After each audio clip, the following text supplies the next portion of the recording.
said, Dad, don't you think that's great? He said, yes, I do. I am very, very proud of you. He said, because I know that to your fans, you may be some sort of an idol, but to the pigeons, you're just another outhouse. Because people are in awe of the whole thing. You know, a lot of people say I have, a lot of people. I always say that if I hadn't have had it on my own, I'm just the kind of person that would have had me some made. Dolly Parton, the rhinestone-studded queen of country music. The woman whose smile could light up a stadium and whose voice could melt the coldest heart. For decades, she's been America's sweetheart. The image of kindness, humility, and Southern charm. But behind the dazzling stage outfits and heartfelt ballads, Dolly has fought battles most fans never knew existed. Battles with mentors who tried to own her, legends who challenged her, collaborators who clashed with her, and critics who underestimated her. They praised her in public and pushed her in private. Some of those wounds have faded, others still wide open. When you hear the truth about these 5 feuds, you may never look at Dolly Parton the same way again. Long before Dolly became a global icon, she was just a fresh-faced 20-something stepping onto the brightly lit set of The Porter Wagoner Show in 1967.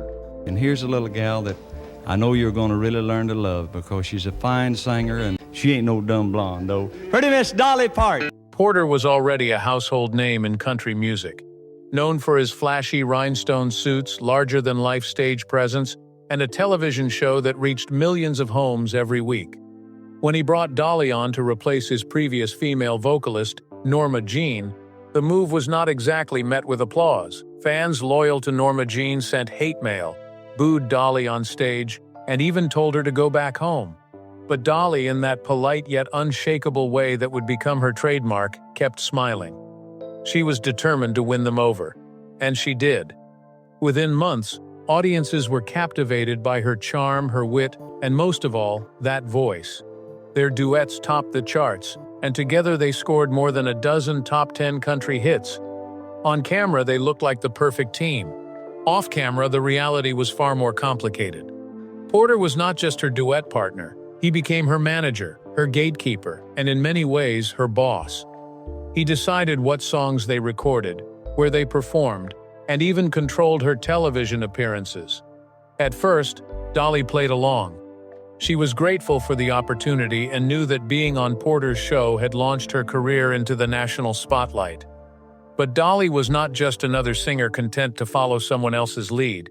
She was a songwriter, a businesswoman in the making, and a woman with her own vision for her future.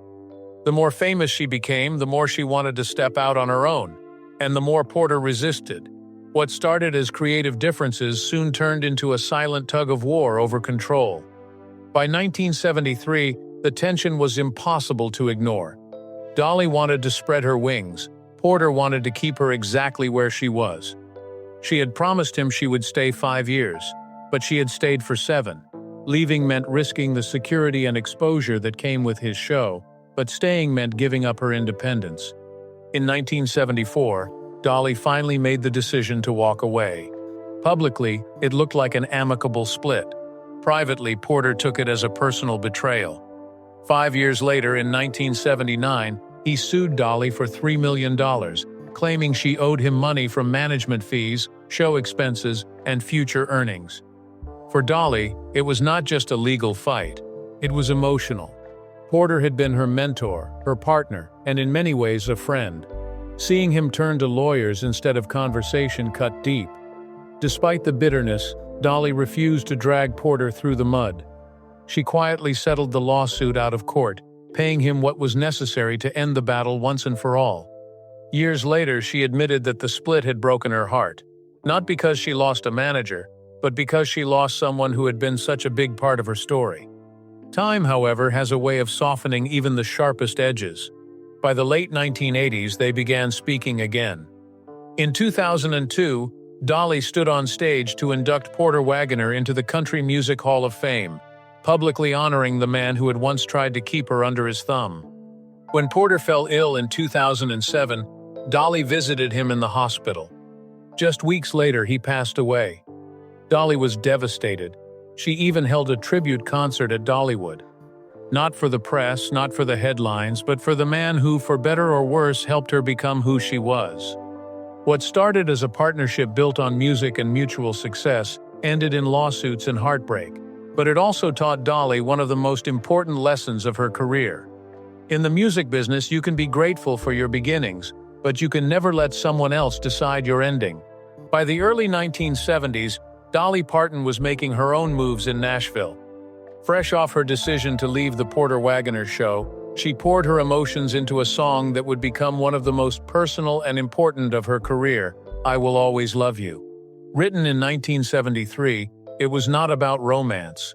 It was a goodbye letter in melody to Porter, thanking him for everything but making it clear she was ready to move on. The song soared to #1 on the country charts in 1974 and cemented Dolly's reputation as not just a performer, but a songwriter with the ability to touch people's hearts. What she did not know at the time was that this tender ballad would soon put her in the crosshairs of the king of rock and roll. In the mid-1970s, Elvis Presley's interest in I Will Always Love You reached Dolly through his team. For any artist, having Elvis want to record your song was a career-defining honor. Dolly was flattered beyond words. She had grown up admiring him and understood what a massive boost this could be. But there was a catch. Elvis's manager, Colonel Tom Parker, was notorious for his hard-nosed business tactics, and he made an offer Dolly could not accept.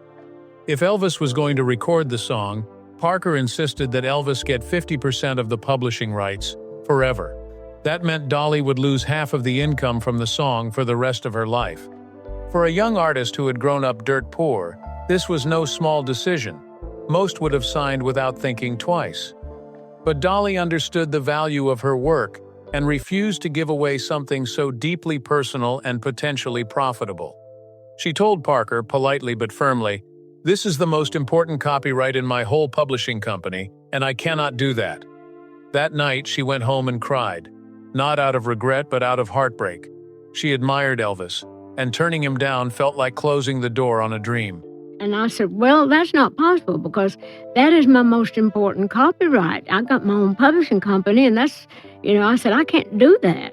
It hurt me because I was so disappointed that I was going to have to tell my friends Elvis didn't record it.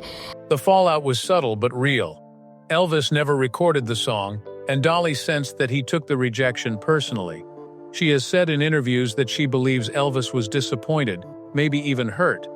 For her, the decision was about respect, both for herself and for the song's meaning. If she gave in to Parker's demands, it would set a dangerous precedent for other managers and artists to take advantage of her in the future. It was a defining moment where she proved, even to herself, that she could stand her ground no matter how big the star on the other side was. In the years that followed, I Will Always Love You continued to be one of her signature songs, but its legacy took a turn in the early 1990s when Whitney Houston recorded her own version for The Bodyguard soundtrack. Whitney's soaring rendition became one of the biggest singles in music history, introducing the song to a new generation and generating millions in royalties for Dolly. Royalties she never would have seen had she signed away half the rights to Colonel Parker. Looking back, Dolly has called the decision one of the smartest she has ever made. Still, she has admitted that she wishes she could have spoken to Elvis directly about it, to explain her reasons and assure him it was not about him personally. But in the music industry, decisions like that can close doors forever. Elvis passed away in 1977, just a few years after the deal fell through. The two never got to share the song together, and for Dolly, that will always be one of the great what-ifs of her career. It was a painful reminder that standing your ground in the business can cost you relationships, but it can also save your future. It's no fault of Elvis, he loved the song. And Dolly's next big clash would prove that even when the music is beautiful, working together can sometimes be anything but harmonious.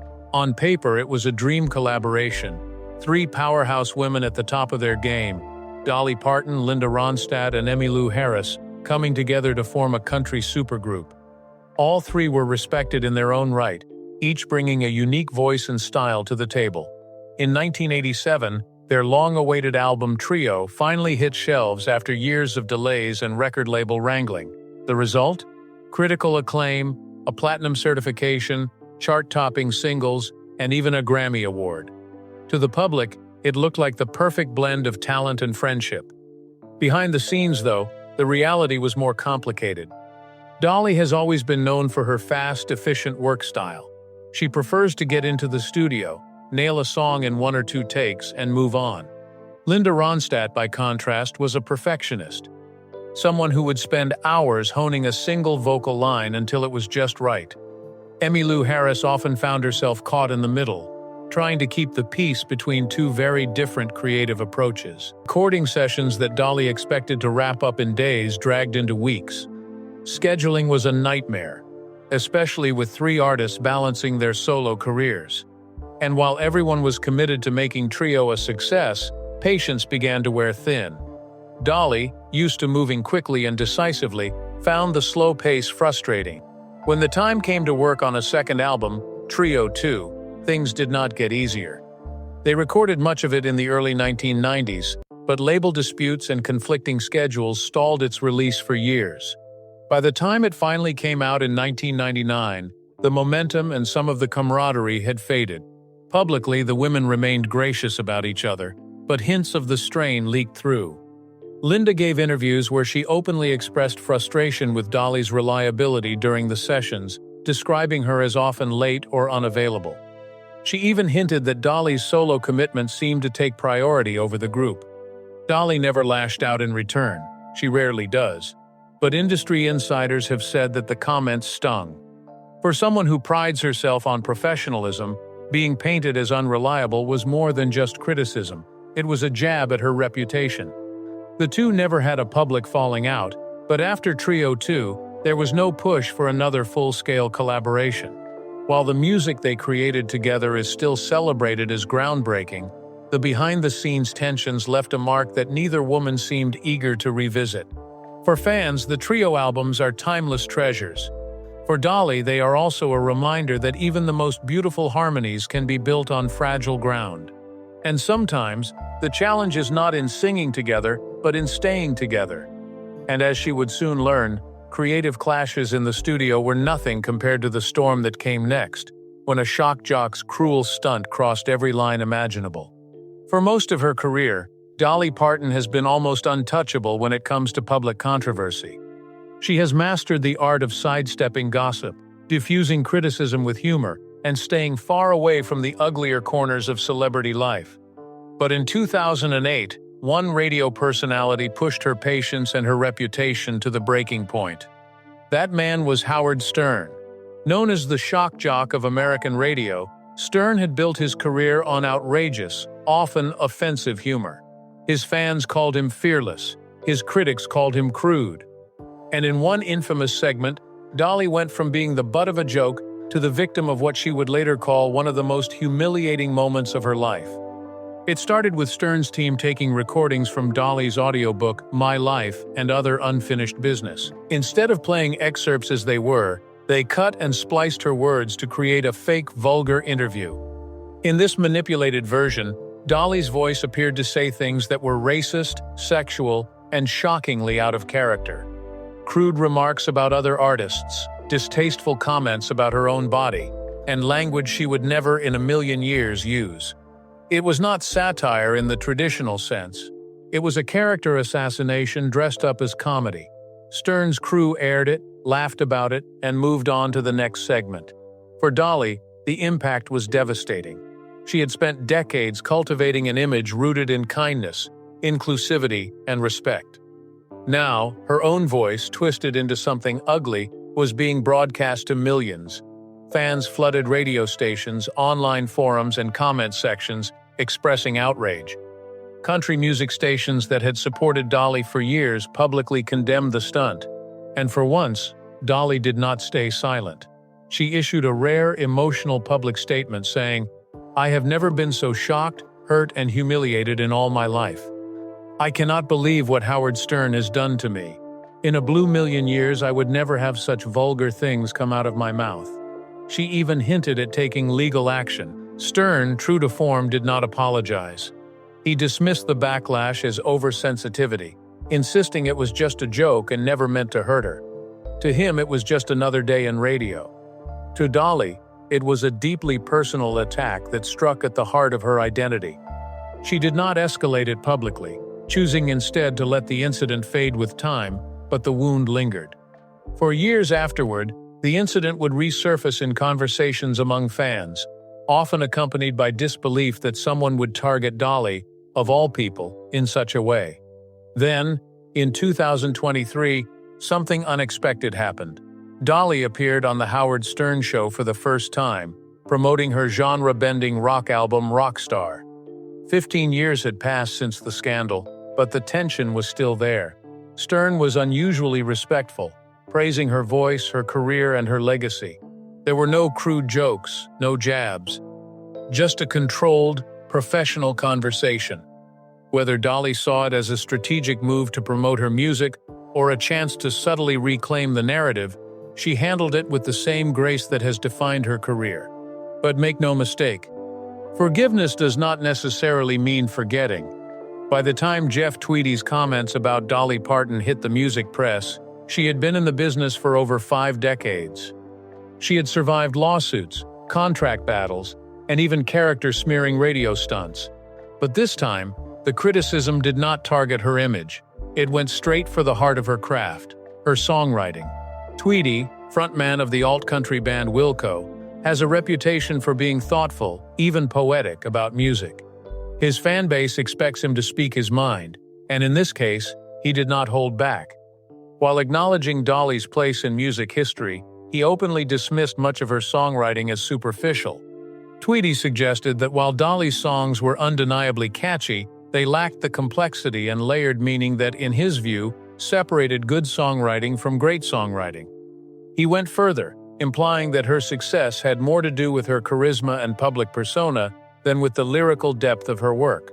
It was the kind of critique that might not sting if it came from a casual observer, but coming from another respected songwriter, it landed differently.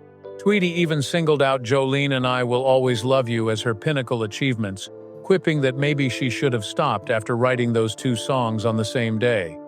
For Dolly, who has always taken pride in writing from the heart, the comments likely cut deeper than she would ever admit publicly. She has often said her songs are rooted in personal experience, whether they are playful, like 9 to 5, or deeply emotional, like Coat of Many Colors. To her, songwriting is not about intellectual puzzles or abstract metaphors. It is about connecting to people's emotions in a way they instantly understand. And judging by her decades-long success, millions of fans agree. Publicly, Dolly did not respond to Tweedy. She never has been one to start a back-and-forth war of words, but those close to her say she was aware of the remarks and unimpressed.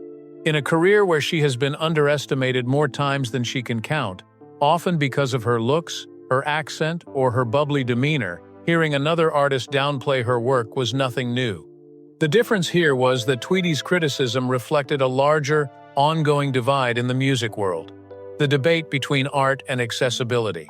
Tweedy's brand of songwriting leans toward the introspective and sometimes cryptic, while Dolly's strength lies in her ability to write songs that are both universal and instantly relatable. One is not inherently better than the other. They are simply different philosophies. But in dismissing her work as lacking depth, Tweedy overlooked the fact that simplicity, when done well, can be just as powerful as complexity. Dolly's songs have crossed genres, been covered by some of the greatest voices of all time, and endured for generations, a feat many deep songwriters never achieve. If Dolly felt any sting from the criticism, she did not let it show. Instead, she did what she has always done: kept writing, kept recording, and kept proving that her music speaks for itself. And as history has shown, she is more than willing to let time and legacy be the final judge. Because while critics come and go, the songs remain. And for Dolly Parton, that is more than enough. From the outside, Dolly Parton's life looks like a fairy tale. A poor girl from the Smoky Mountains who rose to become one of the most beloved and recognizable figures in music history.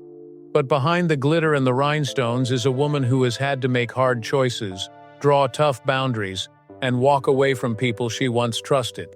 The battles with Porter Wagoner, the painful decision to turn down Elvis Presley, the creative clashes with Linda Ronstadt, the public humiliation at the hands of Howard Stern, and the stinging criticism from Jeff Tweedy.